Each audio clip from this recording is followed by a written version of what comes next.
मार्गशीर्ष मास की सोमवती अमावस्या महापर्व पर विशेष रूप से पूर्णतया सूर्य ग्रहण साधनात्मक उत्सव है और उसी के बारे में पूजा साधना विधान में प्रस्तुत कर रहा हूं।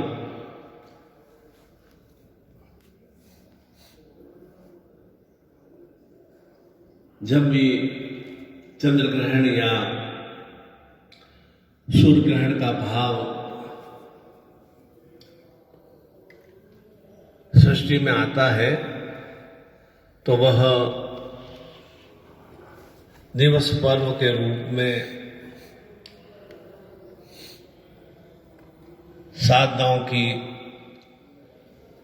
उच्चता प्राप्ति के रूप में विशेष रूप से पूजा अर्चना, मंत्र जाप, ध्यान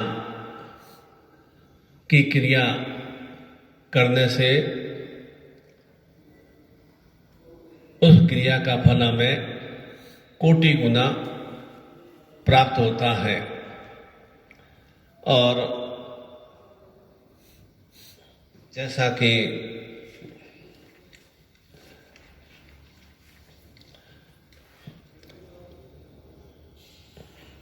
पुराणों में स्पष्ट रूप से लिखित है कि ग्रहण काल के दौरान मंत्र जाप करने से वह निश्चिंत रूप से सिद्धि की प्राप्ति होती है।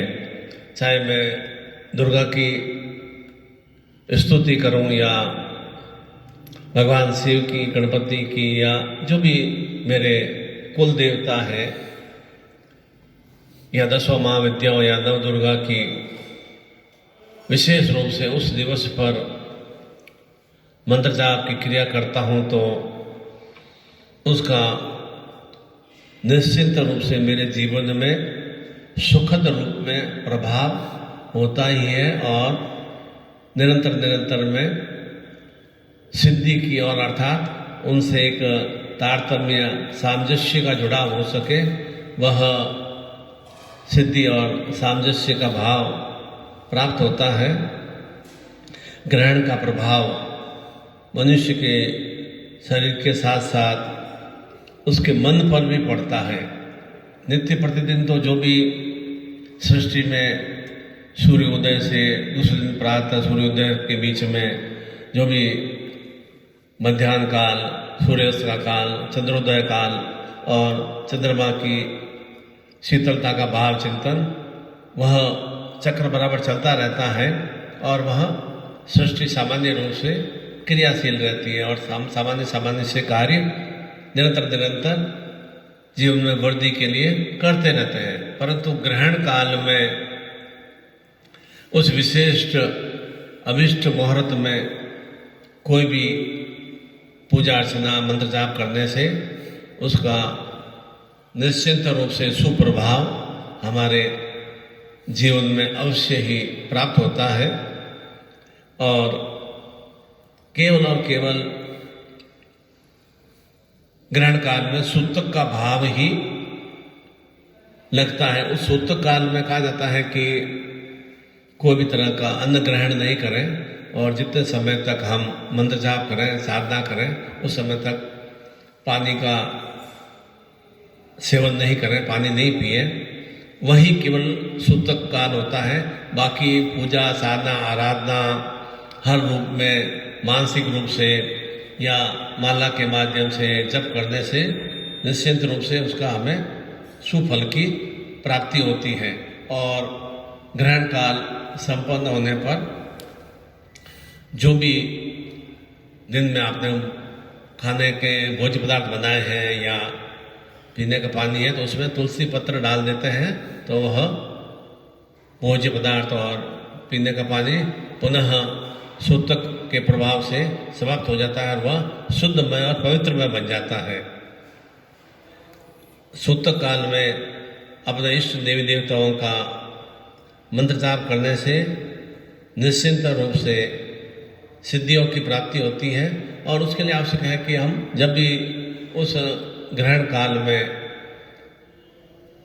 मंत्र जाप के लिए बैठे तो अपने आप को शुद्धमय करके अर्थात स्नान करके धुले हुए वस्त्र पहनकर और सामान्य स्वरूप में पीताम्बर, पीली धोती या लाल धोती या कुर्ता पायजामा पहनकर हम मंत्र जाप में बैठते हैं तो एक आत्मीय भाव, एक तारतम्य का जुड़ाव का भाव स्थापित होता है। और कहा जाता है कि महाभारत के युद्ध में भी सूर्य ग्रहण के प्रभाव के फलस्वरूप, पूर्ण सूर्य ग्रहण के आने के फलस्वरूप अर्जुन को भी जो धनुर्धारी थे वे कौरवों से घिर गए थे और उन्हें सूर्य ग्रहण के प्रभाव के फलस्वरूप उनकी प्राणों की रक्षा हो सकी। और कहा जाता है कि सूर्य ग्रहण के समय में जब भगवान श्री कृष्ण नंदगांव से द्वारका की ओर प्रस्थान कर रहे थे तो सूर्य ग्रहण के प्रभाव के फलस्वरूप ही राधा और कृष्ण का मिलन संभव हो पाया। अर्थात तात्पर्य है कि ग्रहण काल कोई दुर्भिक्ष रूप में या विषम रूप में नहीं होता है। ग्रहण काल का मतलब एक विशेष सृष्टि में सूर्य, चंद्रमा, पृथ्वी जो शाश्वत रूप में हमें दिखाई देते हैं वे एक उच्चतम स्थिति में आ जाते हैं और उस समय काल में हम विशेष रूप से पूजन संपन्न करते हैं तो उसका हमें श्रेष्ठ में फल प्राप्त होता है।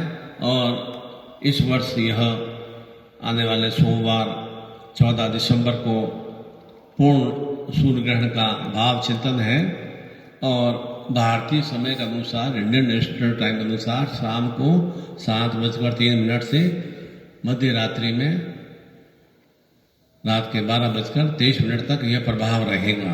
अर्थात 19:03 से 00:23 के समय तक में इसका ग्रहण काल का प्रभाव रहेगा। उस समय काल में विशेष रूप से साधना पूजा करने से, सांध्य बेला में मंत्र जाप करने से, क्योंकि सूर्य भले ही हमारे यहाँ से अस्त हो गया है पर तो सूर्य तो कभी समाप्त होता ही नहीं है, वह तो निरंतर गतिशील रहता है और कहीं न कहीं तो वह प्रकाशित है ही।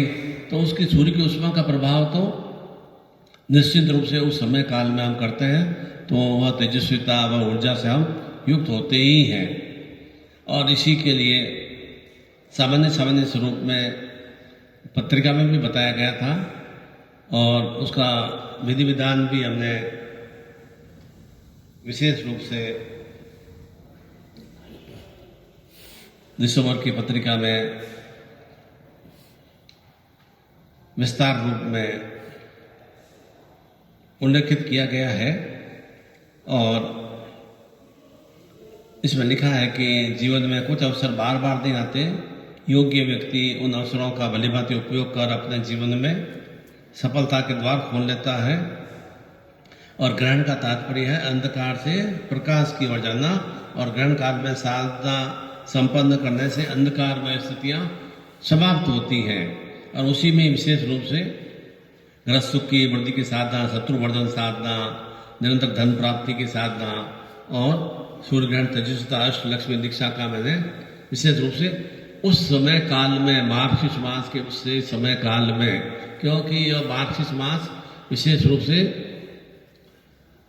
एक तरह से उच्चतम श्रेष्ठतम मास कहा जाता है। और इसी मास में शुक्ल पक्ष की पंचमी दिवस पर भगवान श्री राम और माता जानकी का विवाह पंचमी उत्सव भी संपन्न करते हैं। अर्थात सूर्य ग्रहण सोमवार को है और शुक्रवार को राम जानकी विवाह का उत्सव भी हम संपन्न करेंगे। तो इसीलिए विशेष रूप से अगहन मास कहा जाता है। और मार्गशीर्ष मास में इस तरह की साधनाएं संपन्न करने से, क्योंकि इस समय तक में विवाहिक कार्यक्रम या गृह प्रवेश के या और कोई भी विशेष गृहस्थ जीवन के कार्यक्रम उस समय थोड़ा 1 महीने के लिए विराम लग जाता है। उस महीने में हम अपने आप को पुनः मकर संक्रांति तक में नूतन चेतना से अभिभूत कर सकें। इसीलिए आपके पास में अगर सामग्री प्राप्त नहीं हुई है, कोई चिंतन करने की जरूरत नहीं, चिंता करने की जरूरत नहीं है। आपके पास में घर में जो भी गणपति का विग्रह हो या सदगुरुदेव का विग्रह हो, तो उसे एक पात्र में लेकर उसे शुद्ध जल में गंगा जल मिक्स करके स्नान करा दें और सामान्य रूप में पंचद्रव्यों के माध्यम से दूध, दही, घी, शहद और मिश्री या शक्कर के माध्यम से उसका हम अभिषेक संपन्न कर लें, इससे कि मैं अपने देवी देवताओं को आह्वान करके अपने आप का मैं अभिषेक संपन्न कर रहा हूँ। उसके माध्यम से कि मेरे भीतर में कितना सुचिता का भाव चिंतन है, मेरे भीतर में कितना देवताओं के प्रति आस्था और प्रेम का भाव चिंतन है, वह मैं इस अभिषेक के माध्यम से और बाद में पुष्प और जो भी फल और घर में जो भी मीठा बना हुआ हो वह अवश्य समर्पित करें। और कहा जाता है कि पूर्णिमा दिवस पर और अमावस्या दिवस पर दूध मिश्रित खीर का प्रसाद अर्पित करना चाहिए। और यह अमावस्या सोमवार दिवस पर आ रही है, सोमवती अमावस्या दिवस पर आ रही है। जिस तरह से पूर्णिमा यदि बृहस्पतिवार दिवस पर आती है तो वह एक श्रेष्ठ में कहा जाता है। और विशेष रूप से शनि जयंती शनिवार दिवस पर या गणपति का अभ्युदय पर्व बुधवार से प्रारंभ होता है, तो वह एक श्रेष्ठ भाव सिद्ध होता है। इस बार यह मार्गशीर्ष मास की अमावस्या तिथि सोमवार दिवस पर आ रही है। उस दिवस पर हम विशेष रूप से साधना संपन्न करते हैं, तो उसका हमें कोटि गुना लाभ प्राप्त होता है। और उसी के लिए विशेष रूप से जो भी आपके पास में गणपति, दुर्गा, लक्ष्मी या सदगुरुदेव का विग्रह हो, तो उसे किसी भी पात्र में रख दें और गंगा जल मिश्रित जल से उन्हें स्नान कराएं। और जो भी आपके पास में उन्हें अर्पित करने वाले द्रव्य हैं, तो उन द्रव्यों के माध्यम से उनका शुद्धिकरण भाव चिंतन अर्पित करें। तो निश्चिंत रूप से दूध, दही, घी, शक्कर और प्रसाद के माध्यम से अर्पित करना है। और उसके बाद में कुमकुम से तिलक अर्पित करें। और जो भी अपनी मनोकामना इच्छा हो वह मनोकामना इच्छा व्यक्त करते हुए विशेष रूप से अधिक से अधिक मंत्र जाप करने की क्रिया करें शांत मन भाव से। और 2 मिनट तक हम सदगुरुदेव का, अपने इष्ट का, अपने कुल देवता का ध्यान चिंतन करते हुए और विशेष रूप से साधनाएं बताई गई है गृहस्थ सुख वृद्धि के लिए, अर्थात सांसारिक गृहस्थ जीवन में अनेक तरह के स्त्री पुरुष होते हैं। पत्नी का भाव चिंतन कैसा है, पति का भाव चिंतन कैसा है, संतान का भाव चिंतन कैसा है, और हमारे जो रिश्तेदारों का भाव चिंतन या हमारे और भी जो संबंधियों का भाव चिंतन कैसा है, सबका भिन्न भिन्न भाव चिंतन होता है। तो भिन्न भिन्न भाव चिंतन में होने के कारण से कुछ न कुछ दुविधामय स्थितियां भी आ जाती हैं। तो दुविधामय स्थिति आती है तो परिवार में एक सुख की वृद्धि नहीं हो पाती, सुख में थोड़ा अवरोध आ जाता है।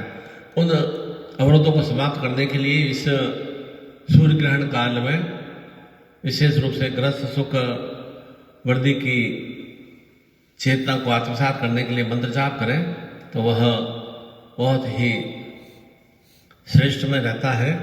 और उसका मंत्र है, एक एक माला संपन्न करें। ओम ह्रीम ऐंग पूर्णत्व सिद्ध से शिव शिवाय सम फट। ओम ह्रीम ऐंग पूर्णत्व सिद्ध से शिव शिवाय सम फट। ओम ह्रीम ऐंग पूर्णत्व सिद्ध से शिव शिवाय सम फट। इस तरह से एक माला, जो भी आपके पास में स्फटिक माला या रुद्राक्ष की माला या काली हट्टी की माला जो भी हो, तो वह मंत्र जाप में उसका उपयोग करते हैं। तो निश्चित रूप से वह माला भी उस सूर्यग्रहण काल में चैतन्य हो जाती है। और जो सामग्री का आपने अभिषेक संपन्न किया है और द्रव्य अर्पित किए हैं, वे भी और अधिक चैतन्य में बन जाते हैं, वे और अधिक प्राण प्रतिष्ठा युक्त बन जाते हैं। तो अपने जीवन में भी इस विशेष काल में मंत्र जाप साधना करने से निश्चित रूप से हमारे भी प्राणों में एक चित्तदेवता का भाव चित्र आता है, अर्थात जो भी भीतर में रोग कष्ट होते हैं वे स्वतः ही मंत्र जाप के माध्यम से समाप्त होते हैं। ठीक उसी तरह से शत्रु मर्दन हेतु, अर्थात शत्रु का मतलब जो भी मेरे रोग कष्ट विकार हैं, दोष हैं, कुछ मेरी खुद की विलक्षणताएं हैं या कुछ मेरे भीतर में अणगल तरह के संताप भाव चिंतन है या कुटिल भाव चिंतन है या सामने वाले व्यक्ति में भाव चिंतन है, तो उनका समाप्तिकरण करने के लिए भी हम शत्रु मर्दन का मंत्र जाप संपन्न करें तो एक श्रेष्ठ में रहता है। और उसके लिए विशेष मंत्र है ओम क्लीम क्रीम रीम शत्रु मर्दनाय वसमानाय क्रीम एंग सूर्याय फट। ओम क्लीम क्रीम रीम शत्रु मर्दनाय वसमानाय क्रीम एंग सूर्याय फट। ओम क्लीम क्रीम रीम शत्रु मर्दनाय वसमानाय क्रीम एंग सूर्याय फट। इस तरह की एक माला संपन्न करता है। समय भी हमारे पास में 7.5 घंटे के आसपास है, तो 7.5 घंटों में हम अवश्य ही 2 घंटे तो आराम से हम एक स्थान पर बैठ सकते हैं। और जितना हम मंत्र जाप करेंगे तो उसका हमें कोटि गुना हमें उसका प्रभाव और लाभ मिलना की और हम अग्रसर हो सकेंगे। ठीक उसी तरह से निरंतर धन प्राप्ति के लिए, अर्थात हम कर्म किस लिए करते हैं? लक्ष्मी की प्राप्ति के लिए। और उस लक्ष्मी के माध्यम से क्या क्रिया की जाती है? लक्ष्यों को हम प्राप्त करते हैं, अर्थात अनेक तरह के सांसारिक जीवन में कार्य करने पड़ते हैं, उसके लिए धन की आवश्यकता रहती है। उस धन की प्राप्ति के लिए भी विशेष ग्रहण काल में, सूर्य ग्रहण काल में हम 1 माला 2 माला 5 माला जैसा हमारा श्रद्धा भाव हो, बीच में आप थोड़ा सा विश्राम लेकर वापस पुनः साधना में बैठ सकते हैं। ऐसा कहीं भी नहीं लिखा है कि कंटिन्यू आपको 5 घंटे तक बैठना है, 7 घंटे तक बैठना है या 24 घंटे तक बैठना है, ऐसा कहीं भी नहीं शास्त्रों में उल्लेखित है। बीच में जो भी शरीर को वापस थोड़ा व्यवस्थित करने के लिए, क्रियाशील करने के लिए पुनः आप थोड़ा सा 10 मिनट का विश्राम लेके पुनः आपकी इच्छा पे आप नित्य प्रतिदिन भी जो भी पूजा अर्चना करते हैं उसमें भी आप बीच में आप थोड़ा आधे घंटे का 15 मिनट का आपकी श्रद्धा अनुसार उसमें आप विराम ले सकते हैं, रुक सकते हैं, थोड़ा सा अपने आप शरीर को वापस क्रियाशील कर सकते हैं। ऐसा नहीं कि 4 माला संपन्न करने के बाद ही उठना है या 11 माला संपन्न करने के बाद ही उठना है, ऐसा कहीं भी शास्त्रों में उल्लेख नहीं है। भावना चिंतन है कि मैंने संकल्प लिया है कि मैं 11 माला संपन्न कर रहा हूँ या 4 माला संपन्न कर रहा हूँ। 2 माला संपन्न कर दिया, थोड़ा कहीं भी शरीर में दर्द हो या और कोई विशेष कार्य हो तो थोड़ा विशेष कार्य को घर में ही संपन्न कर दिया या बातचीत करना हो करके वापस पुनः 2 माला बाकी जो रह गई है या 5 माला बाकी रह गई वो पुनः संपन्न कर लें, तो निश्चित रूप से और साधनाओं का हमें सुलाभ की प्राप्ति होती है। शरीर को तोड़कर और अनेक तरह के कार्यों में अवरोध पैदा करके कोई भी मंत्र जाप साधना संपन्न करने से वो मंत्र जाप साधना पूर्णता की ओर अग्रसर नहीं होती है। निरंतर धन प्राप्ति के लिए मंत्र है ओम रीम रीम रीम महालक्ष्मी धंधा यक्षिणी कुबेराय सूर्य तेजस्वी मम ग्रहे लाभ प्रदाय ओम रीम नमः। ओम रीम रीम रीम महालक्ष्मी धंधा यक्षिणी कुबेराय सूर्य तेजस्वी मम ग्रहे लाभ प्रदाय ओम रीम नमः। ओम रीम रीम रीम महालक्ष्मी धंधा यक्षिणी कुबेराय सूर्य तेजस्वी मम ग्रहे लाभ प्रदाय ओम रीम नमः। इसका भी आप अपनी श्रद्धा के अनुसार कम से कम 1 माला तो संपन्न करना ही चाहिए। उससे और अधिक करें तो और अधिक आप उसके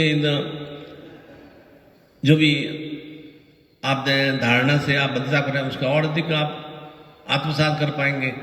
कहा जाता है कि जितना हम अपने शरीर की ऊर्जा को सांसारिक कार्यों में नियोजित करते हैं उतनी उससे कोटि गुना ऊर्जा से हम संचालित भी होते हैं। ऐसा नहीं कि हम जितना ज़्यादा हार्डवर्क करते हैं तो उसके बाद में हमारा कुछ शरीर के अंदर शिथिलता आ जाती है। निश्चित रूप से स्वतः ही वैसी ऊर्जा से हम युक्त हो जाते हैं। तो इस तरह से ग्रह सुख वर्धि के लिए, शत्रु मर्दन की क्रिया के लिए और निरंतर धन प्राप्ति हेतु मैंने आपको मंत्र बता दिए और यहाँ पर भी मंत्र उल्लेखित है। और इसके अलावा भी आपकी जो भी धारणा इच्छा हो तो उसके लिए भी आप मंत्र जाप साधना संपन्न कर सकते हैं। नहीं मुझे माँ काली को सिद्ध करना है, मुझे बगला को सिद्ध करना है, तो निश्चित रूप से इस सूर्य ग्रहण काल में विशेष रूप से, अर्थात उस काल का तात्पर्य उसको वश में करना, उस पर विजयश्री प्राप्त करना। किसी को मैं वश में करूंगा तो वो मेरी आज्ञा मानेगा, तो निश्चित रूप से उस पर हम आधिपत्य स्थापित करना, उसके ऊपर अपना पूरा नियंत्रण स्थापित करना, वह काल का भाव चिंतन है। अमृत काल मतलब मैं इस समय में कोई बद्धता करूंगा तो मुझे अमृत में सिद्धियों की अर्थात पूर्णता में सिद्धियों की प्राप्ति होगी। महेंद्र काल मतलब महेंद्र का मतलब विजयश्री का भाव चिंतन, तो वह विजयश्री की प्राप्ति होगी। ग्रहण काल का मतलब मैं उसे आत्मसात करने की क्रिया कर रहा हूँ, तो वह ग्रहण काल का। और सूत्र का मैंने बता दिया, सूत्र में केवल भोजन ग्रहण नहीं करना, पानी नहीं पीना, और जितना टाइम तक मंत्र जाप करते हैं उस समय तक। अब ऐसा नहीं कि 7 घंटे तक 7.5 घंटे तक आप भोजन पानी ग्रहण नहीं करना, ऐसा नहीं है। आपका इच्छा है आधा घंटा 40 मिनट मुझे पूजा करना है, उसके बाद में आप भोजन। और मैंने बता भी दिया कि भोजन में तुलसी का पत्र आप अर्पित कर दें, जल में भी तुलसी का पत्र एक पत्ता डाल दें तो वह शुद्ध में बन जाता है।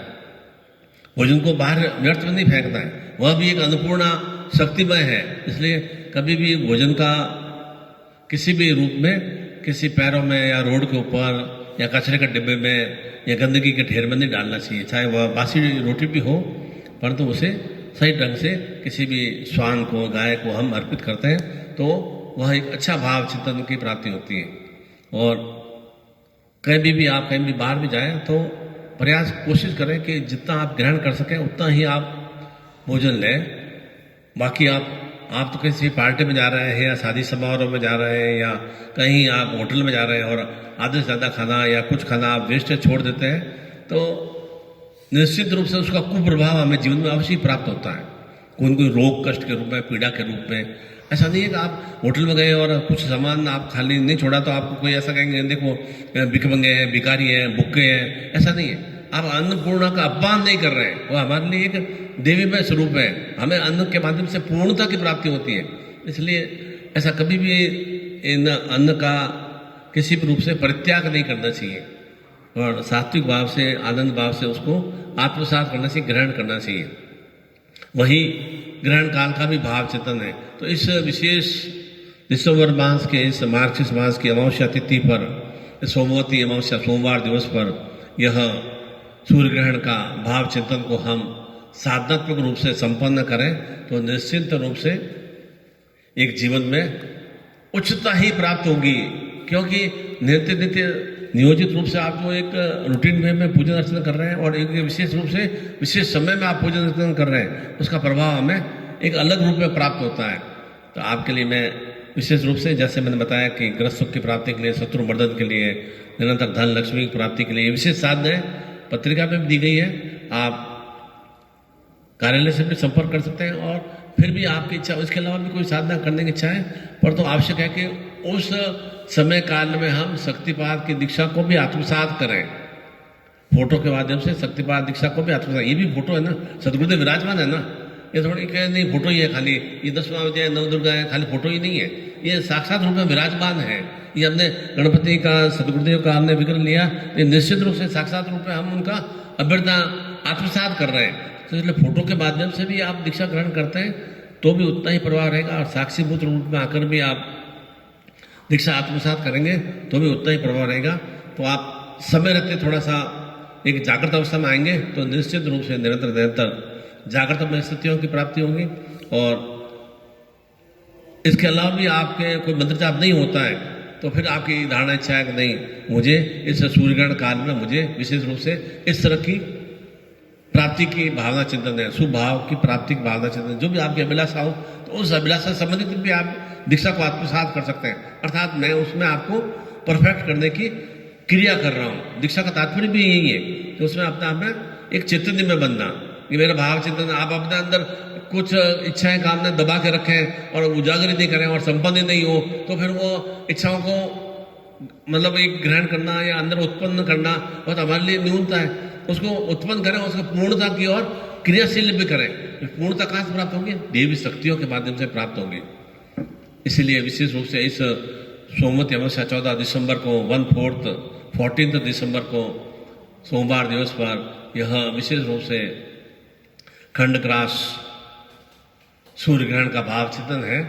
और समय मैंने बता दिया है, 7:03 से रात्रि के मध्य रात्रि में 12:23 के मध्य तक में सूर्य ग्रहण का भाव चिंतन इस प्रारंभ होगा। तो इस अर्थात भारतीय समय अनुसार 19:03 से रात्रि के 12:23 तक वह सूर्य ग्रहण का प्रभाव रहेगा। इस समय में अब अपने हिसाब से भी 9 बजे भी शुरू कर सकते हैं, 10 बजे भी शुरू कर सकते हैं, पर रात्रि में 12:30 से पहले पहले पूजन संपन्न कर रहे हैं। 7 बजे भी शुरू कर सकते हैं, 7:03 लिखा हुआ है, 7 बजे भी संपन्न कर सकते हैं। तो वो आपका भाव चिंतन है कि मुझे आधे घंटा करना है, 40 मिनट करना है, और साथ साथ में शक्तिपात की दीक्षा को आत्मसात करते हैं, तो निश्चिंत रूप से आने वाला वर्ष आप मान लिए शुभ मंगल में बन सके, ऐसे ही मैं आप सभी के लिए मंगल कामना करता हूँ। हरि ओम, हरि ओम, हरि ओम।